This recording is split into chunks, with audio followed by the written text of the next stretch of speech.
Big bang सिद्धांत के अनुसार लगभग 13.8 अरब वर्ष पूर्व, 13.8 अरब वर्ष पहले ब्रह्मांड सिमटा हुआ था।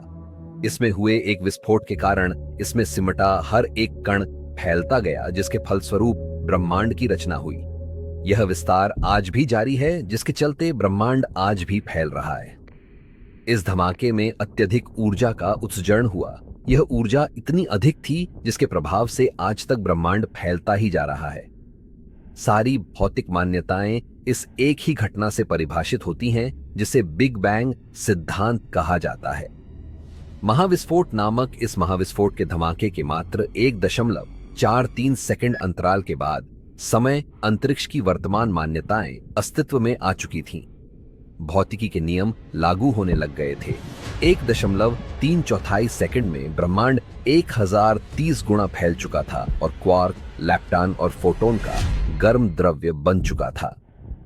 1.4 सेकंड पर क्वार्क मिलकर प्रोटॉन और न्यूट्रॉन बनाने लगे और ब्रह्मांड अब कुछ ठंडा हो चुका था। हाइड्रोजन, हीलियम आदि के अस्तित्व का आरंभ होने लगा था और अन्य भौतिक तत्व बनने लगे थे। ब्रह्मांड का जन्म एक महाविस्फोट के परिणाम स्वरूप हुआ। इसी को महाविस्फोट सिद्धांत या बिग बैंग सिद्धांत कहते हैं, जिसके अनुसार लगभग 12 से 14 अरब वर्ष पूर्व संपूर्ण ब्रह्मांड एक परमाणविक इकाई के रूप में था। उस समय मानवीय समय और स्थान जैसी कोई अवधारणा अस्तित्व में नहीं थी।